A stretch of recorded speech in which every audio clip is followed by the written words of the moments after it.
Direct Marché continue et comme promis, eh bien, nous allons retrouver Mathieu Driol, analyste senior chez Day by Day pour les Market Movers du jour. Alors on va commencer dans le positif avec les hausses et Technip.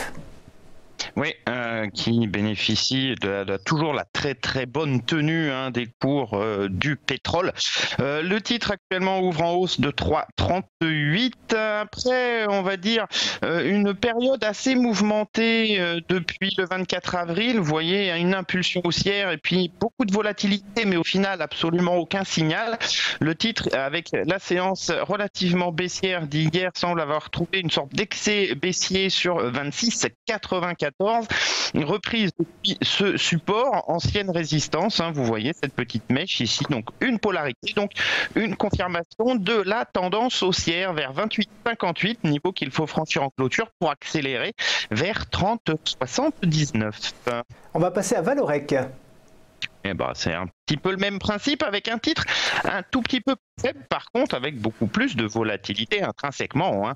Impulsion haussière depuis le support majeur à 4,15, mouvement retracé actuellement, 4,83 ancienne résistance, a servi support à 2 reprises et avec la progression à plus 3,17 à l'heure actuelle, le titre semble être bien parti pour réaliser une nouvelle jambe de hausse.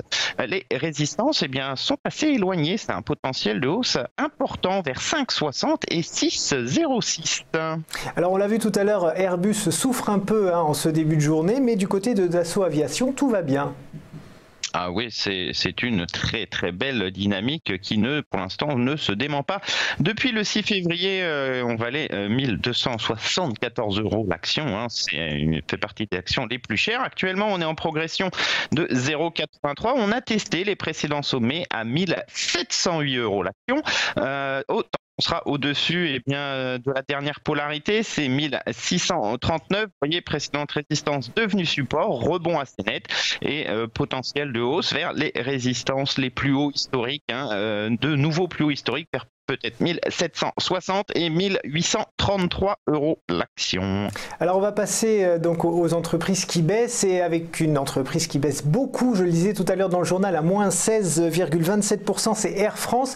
Air France, je le rappelle juste en 2 mots, qui vient donc la grève vient de s'arrêter à Air France, pas de préavis, mais quand même 300 millions € de pertes suite à cette grève de 15 jours et forcément ça se retranscrit sur les valeurs. Moins 1,93 aujourd'hui à 7,10 € à peu près. Effectivement, c'est une poursuite de la tendance baissière qui est en place depuis le début d'année, on va dire.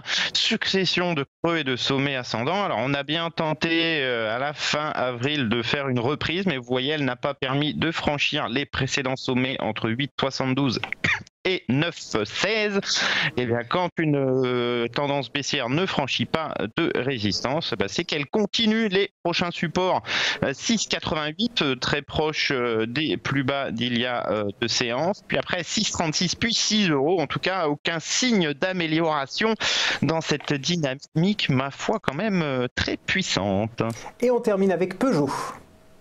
Peugeot qui pour l'instant consolide. Alors on est sur effectivement toujours un titre qui a une lecture haussière depuis notamment ce point bas du 23 mars, une belle impulsion jusqu'au précédent sommet à 20,49. Vous voyez, c'était aussi les sommets d'octobre et de novembre 17. On essaye d'ailleurs de refaire à peu près la même configuration, à savoir un double test de cette résistance avant la rupture des creux et puis une phase de correction. À ce titre, le niveau à 19,50 et donc la frontière entre un mouvement haussier qui peut se poursuivre donc vers 20,49 puis 20,96 et puis après ça sera les résistances de 2011 à 22,21. Si on cassait par exemple par contre 19,50, on aurait toute la formation d'un double sommet et donc une dégradation nette de la tendance. Pour l'instant, ça n'est pas encore le cas. Eh bien, merci beaucoup Mathieu Driol. Je rappelle que vous êtes analyste senior chez Day by Day. Passez une très belle journée.